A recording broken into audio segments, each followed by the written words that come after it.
In case you're wondering, yes, I know it's been over 2 months since the last episode.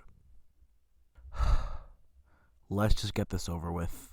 Previously on If They Were Athletes, the 14 failed candidates from the previous votings were given a second chance with the surprise redemption round at the end of episode 7, where you guys would get to vote on one of them to see which one of them will be revealed and drawn by yours truly. For a quick refresher on who actually won the votings, go check out the previous episodes. So, without any further ado, it is time to reveal the votes.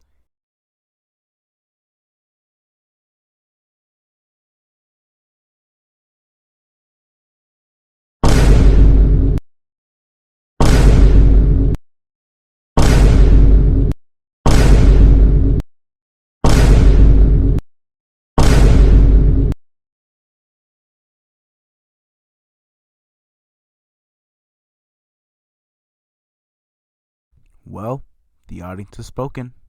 Rose it is. With that out of the way, hello and welcome to ITWA, or If They Were Athletes, where you know what, forget it. This is the last episode.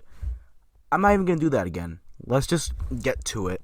As you guys saw in the intro, the winner, well, not by a landslide, the results were pretty mixed, but the winner regardless was Rose.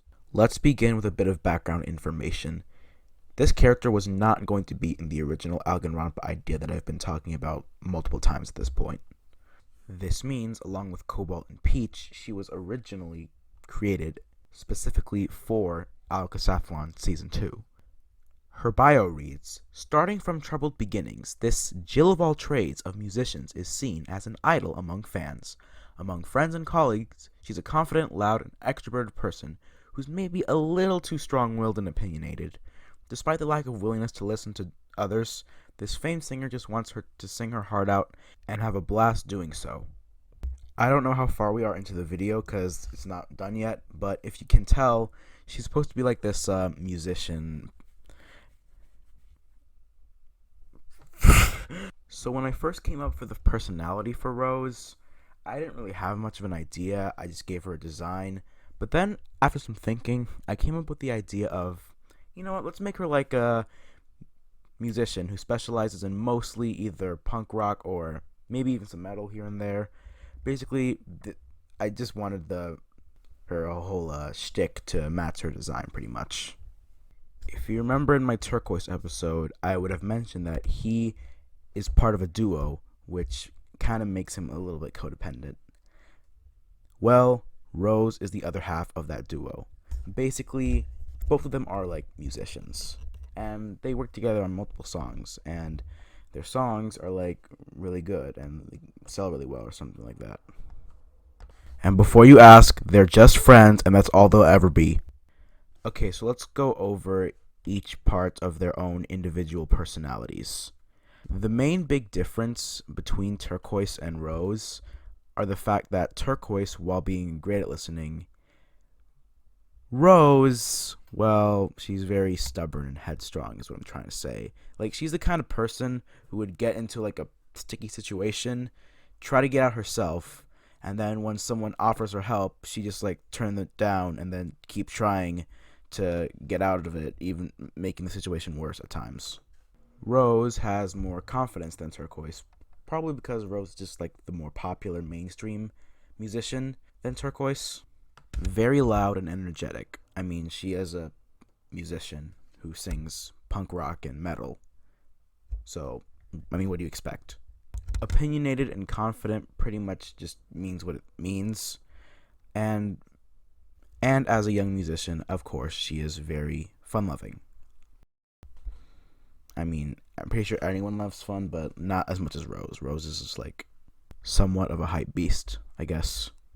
So basically, I have these two characters, Turquoise and Rose, who, despite a bunch of their differences in personality, like a willingness to listen, their energy, and how louder they are, despite all that, they're still like really good friends and music who help each other with their songs, pretty much.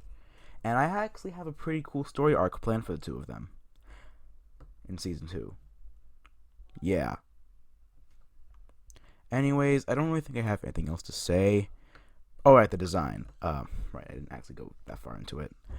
Okay, so basically what I did was, well, her original design was just going to include the bracelets and the bow. However, when I was designing her, I thought, nah, she could use just a little bit more. So I gave her lipstick, sharp teeth, and the microphone. And honestly, I haven't really seen that many Algicosathlon characters with lipstick. Probably because most people think it doesn't look good. I mean, I think it looks fine, so I'm just going to include it, I guess. And one last detail I'd like to point out is the skull earrings. I didn't even consider adding that until I actually was designing the bio card specifically for this video. The skull earrings I thought looked cool and made somewhat sense because, again, punk rock metal musician. So, yeah, that's Rose. Well, this has been a great series, and before I end this off, I want to give just a great big shout out to Senny Foxy for helping me all this time throughout all these episodes of Itwa, coming up with ideas for these characters. It means a lot for me that she would help out with these videos. And Senny, if you're watching this, thank you so very much. And I mean it. And with that, If They Were Athletes has officially come to an end. Thank you for watching this, if you're still watching this, for all this time. And one last thing I want to say is, I guess all I have to say is thanks for watching. I hope you enjoyed these new characters I've created. I hope you've enjoyed these new videos. And again, sorry for this one coming out in 2 months after the last one, but hey, what can you do about it? It's done at this point pretty much. So, yeah. See you in the next video. Take care. Toodles. And bye.